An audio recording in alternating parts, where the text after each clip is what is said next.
Hello friends, आप सभी लोगों का स्वागत है आपके अपने YouTube channel math classes with Javed sir में।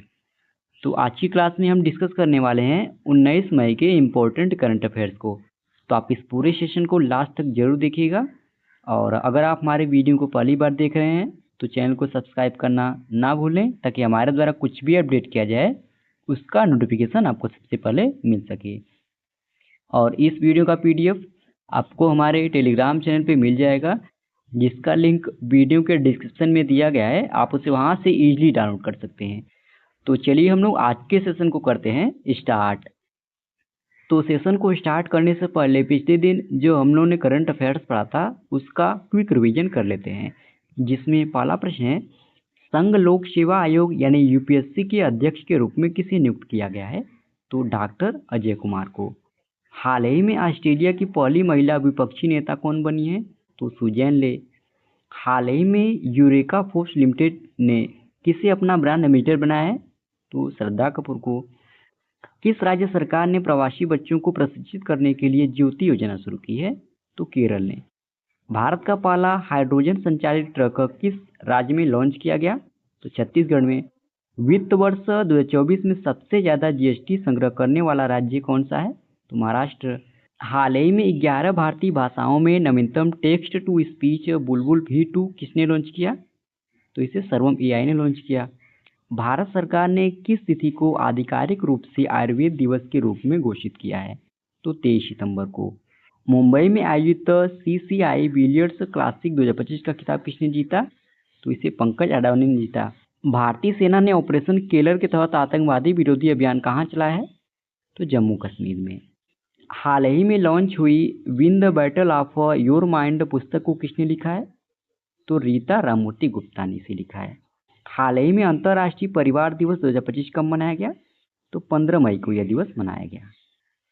अब चलिए हम लोग आज के सेशन को कवर कर लेते हैं, जिसमें आज का पहला प्रश्न है, 2025 का विश्व खाद्य पुरस्कार किसे प्रदान किया गया है?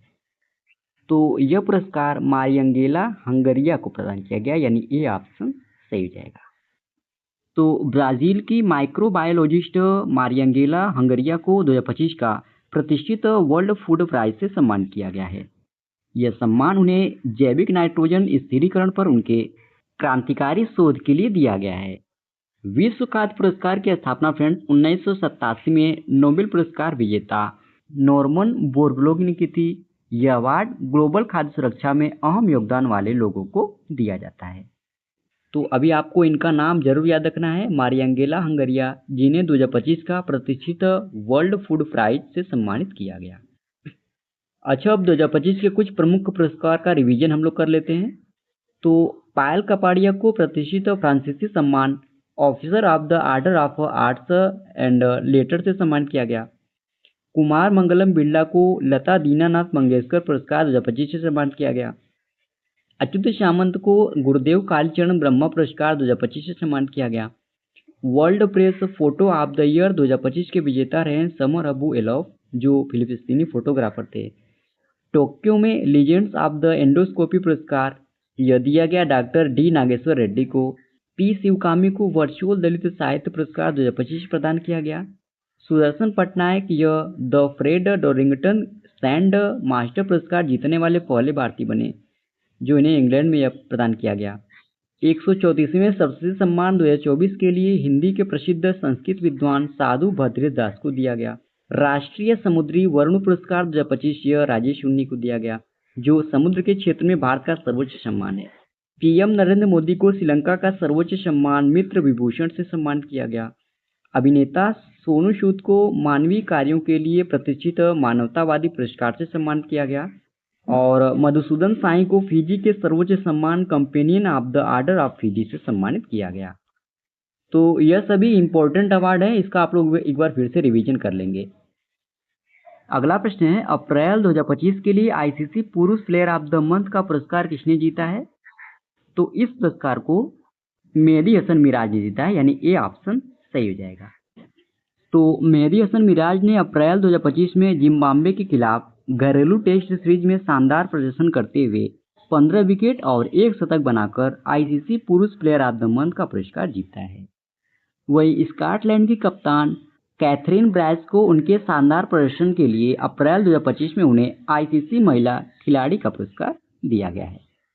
ओके, तो इन दोनों लोगों का आप लोगों को नाम याद रखना है। मेहदी हसन मीरा, जिन्हें अप्रैल 2025 के लिए आईसीसी पुरुष प्लेयर ऑफ द मंथ का पुरस्कार दिया गया है। वही महिला वर्ग में यह पुरस्कार स्कॉटलैंड की कैथरीन ब्राइस को दिया गया। जनवरी 2025 में ICC player of the month के विजेता पुरुष वर्ग में रहे वेस्टइंडीज के जोमिल वारिकन। वही महिला वर्ग में यह पुरस्कार दिया गया ऑस्ट्रेलिया की वेद मुनी को। फरवरी में पुरुष वर्ग में यह पुरस्कार भारत के सुमन गिल को प्रदान किया गया। वही महिला में ऑस्ट्रेलिया की अलाना किंग को। मार्च में पुरुष वर्ग में यह पुरस्कार श्रेयस अय्यर को, वही महिला वर्ग में ऑस्ट्रेलिया की जॉर्जिया वोल्ड को प्रदान किया गया। अगला प्रश्न है, मई 2025 में असम सरकार ने डिब्रूगढ़ हवाई अड्डे का नाम बदलकर नया नाम क्या रखा है? तो अब इसका नाम बदलकर भूपेन हजारिका एयरपोर्ट रखा गया, यानी ए ऑप्शन सही हो जाएगा। तो असम के मुख्यमंत्री हिमंत बिस्वा शर्मा ने डिब्रूगढ़ हवाई अड्डे का नाम बदलने के फैसले को मंजूरी दी है, जो असम के महान गायक और सांस्कृतिक आइकन भूपेन हजारिका के नाम पर उनकी 100वीं जयंती को चिन्हित करने के लिए है। यह कदम हवाई अड्डे के महत्व और असम की सांस्कृतिक विविधता को बढ़ावा देने के लिए उठाया गया है। इसके अलावा फ्रेंड्स, असम मंत्रिमंडल ने असम चाय श्रमिक वित्तीय सहायता योजना 2025 को भी मंजूरी दी है। इस योजना के तहत लगभग 7 लाख श्रमिकों को 5,000 रुपये की एकमुश्त वित्तीय सहायता दी जाएगी। तो इसमें मेन पॉइंट आप लोगों को याद रखना है कि असम में डिब्रूगढ़ हवाई अड्डे का नाम बदलकर अब महान गायक और सांस्कृतिक आइकन भूपेन हजारिका के नाम पर रखा जाएगा। अच्छा, बदले गए नामों का हम लोग रिवीजन कर लेते हैं। तो मुंबई ट्रांस हार्बर लिंक का नया नाम अटल सेतु किया गया। नेहरू मेमोरियल संग्रहालय जो दिल्ली में स्थित है, इसका नाम बदलकर संग्रहालय प्रधानमंत्री किया गया। बिहार मखाना का नया नाम मिथिला मखाना। राउरकेला हॉकी स्टेडियम का नया नाम Birsa Munda international hockey stadium किया गया। वनडे मेट्रो का नाम अब नमो भारत रैपिड रेल किया गया। उत्तराखंड में सिलक्यारा सुरंग का नाम बदलकर बाबा बौखनाग टनल किया गया। पुणे हवाई अड्डा का नया नाम जगत गुरु संत तुकाराम महाराज अंतर्राष्ट्रीय हवाई अड्डा किया गया। हिंदुस्तान एरोनॉटिक्स लिमिटेड ने ट्रेनर जेट का नाम बदलकर अब यशस रखा है।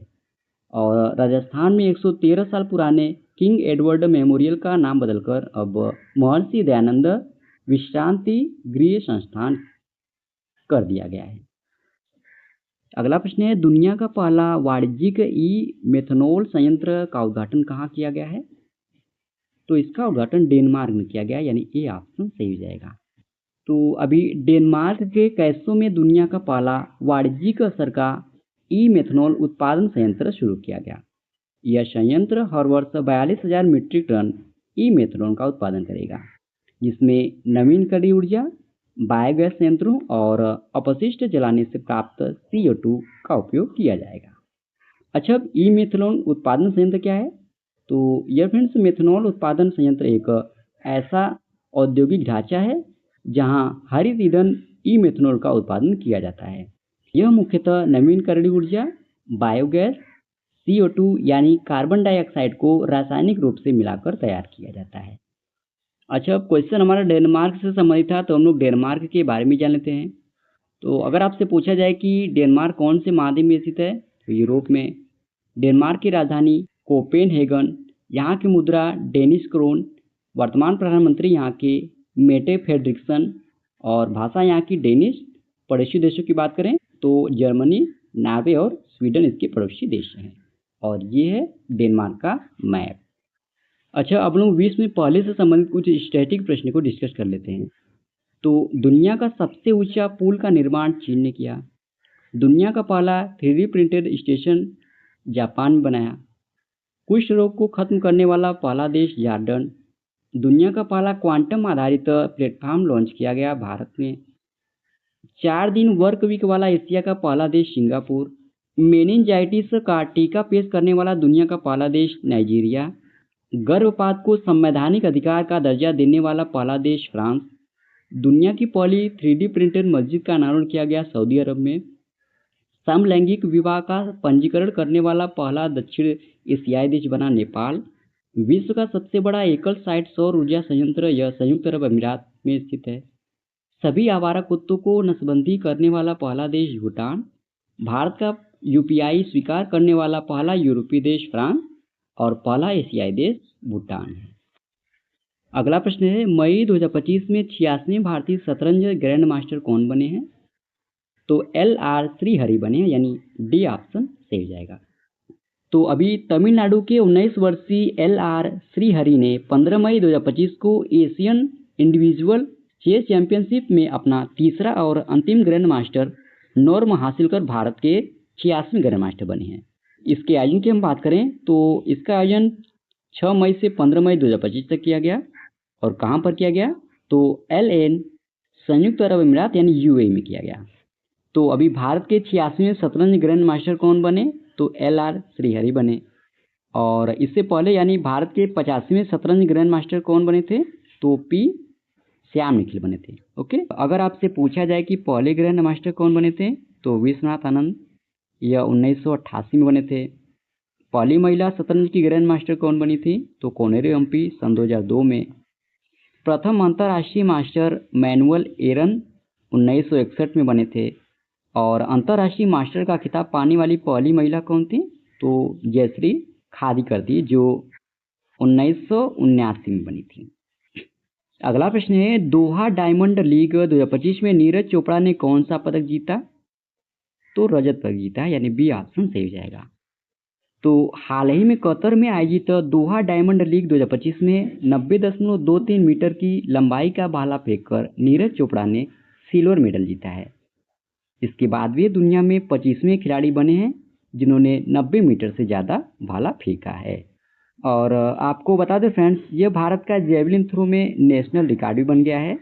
इससे पहले 89.94 मीटर का रिकॉर्ड भी नीरज चोपड़ा के ही नाम था, जिसे उन्होंने सन 2022 में बनाया था।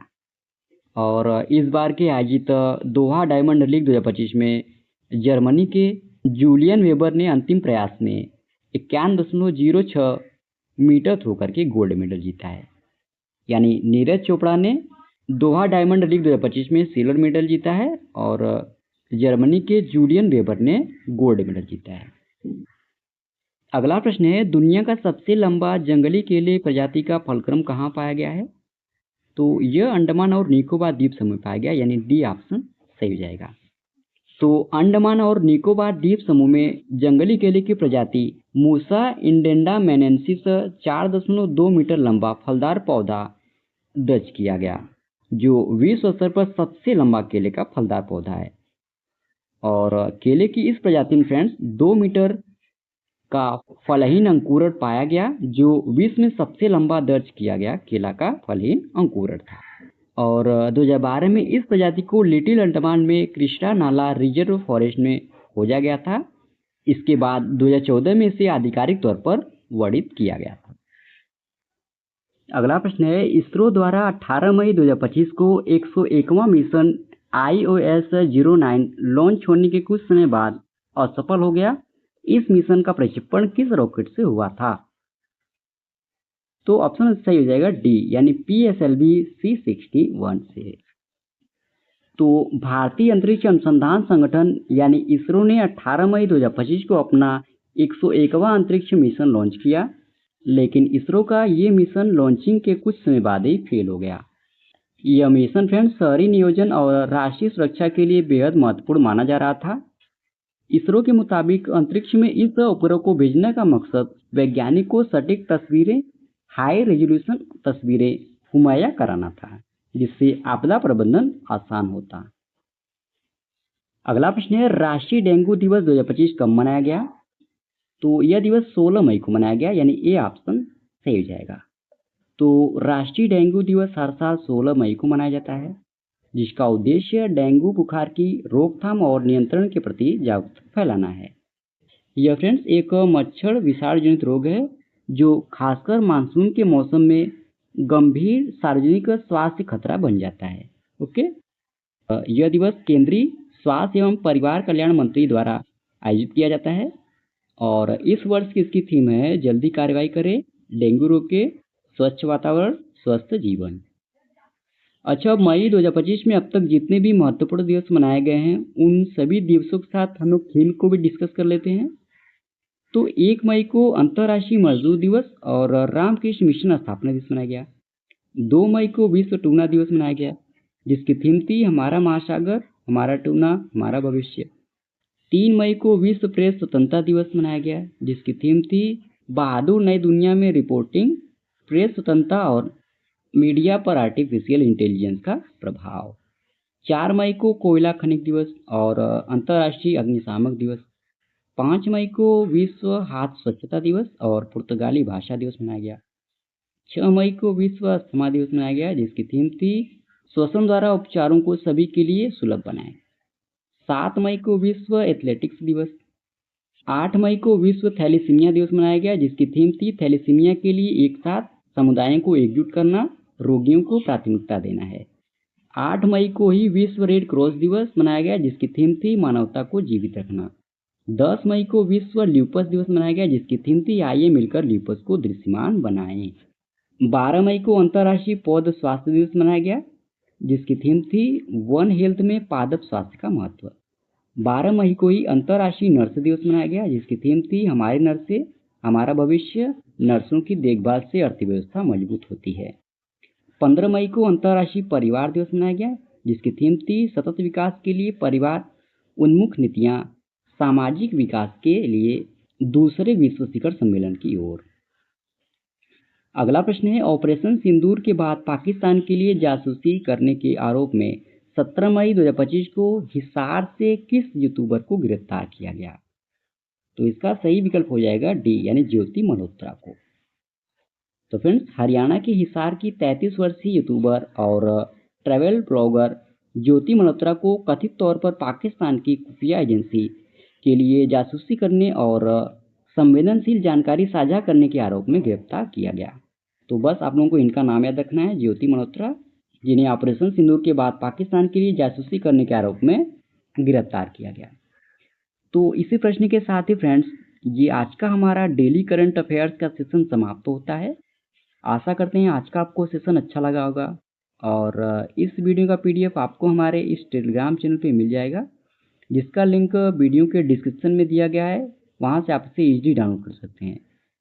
और वीडियो में लास्ट तक बने रहने के लिए धन्यवाद। आज के लिए इतना ही। जय हिंद, वंदे मातरम।